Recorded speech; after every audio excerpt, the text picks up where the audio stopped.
Hi guys, I hope you're all good. Today I am making, because the chicken wrapped in bacon in the stuffing centre was so popular, I'm going to make a similar but different version of it.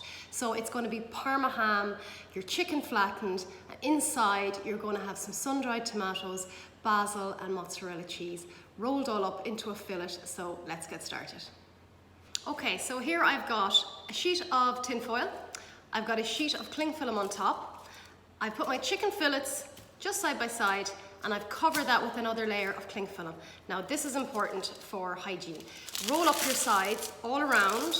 This means that none of your raw chicken is going to splatter out. So it's in its own little contained pocket. And next up, get a rolling pin and give it a good bash, and you want this flat like mince. So I'll do that and I'll come back. So you want to beat it this way and then turn it and beat it this way. That's going to square it all. Okay, next step, I got some Parma ham in the shopping centre. You can use rashers if you don't have it. I've taken the top layer of cling film off my chicken, and this is really thin. So what you want to do is take your slices and layer it on top of your chicken. So you've got your layer of chicken, and then we're going to put the Parma ham on top, and I'll do that and come back. Okay, so next I'm just giving it a quick roll with the rolling pin, so it's all together. And because the chicken is so thin, you couldn't even try and lift it to put the inside in. So that's where the cling film comes in handy. All you need to do is pick it up, flip it, and you can take the cling film off the chicken, and it's all perfect for your filling, which I'll come in get to next. Next up is red pesto, easy enough to get in your supermarket. And I'm going to spoon about a tablespoon of that and spread it over the chicken. This is so tasty if you like tomato-based dishes, and there's some garlic in there as well. So that has just given a light covering on it, and I'm going to make up the next addition next.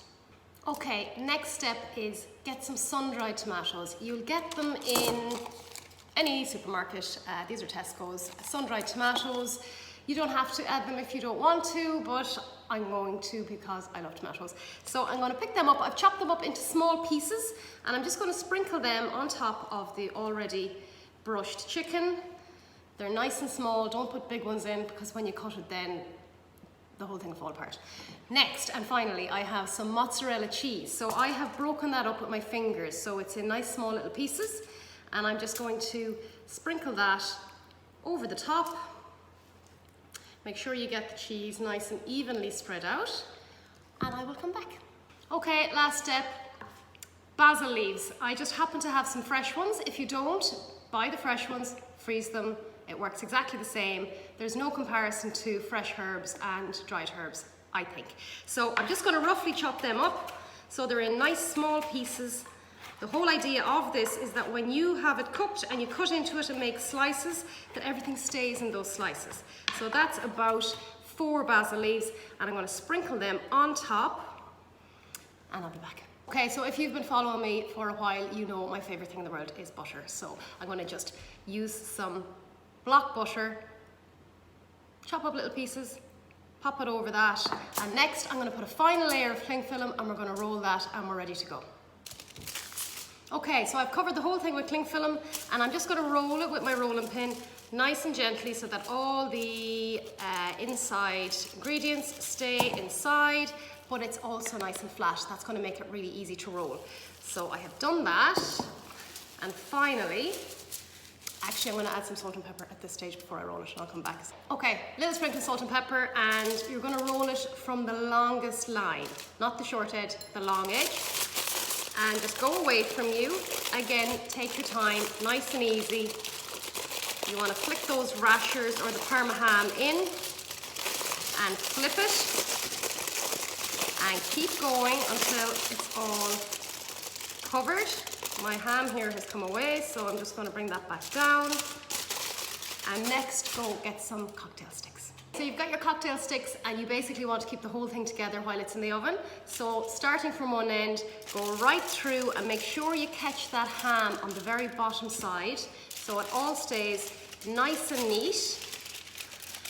Drizzle of olive oil, pop it in the oven, maybe 180, and I'm going to leave that in there for maybe 35 minutes and see how it is. So I have just taken it out of the oven. I left it in there until the Parma ham was nice and crispy. And I've left it to cool down. And that just shows you the inside with all of that basil and mozzarella and pesto. Absolutely gorgeous, guys. Let it cool down before you cut it into little slices. It'll be much easier. Love it. So that's it, guys. I hope you enjoyed watching the video. I'd love to see if you give it a go. Send me on some pictures. Thank you so much for watching. I really appreciate it.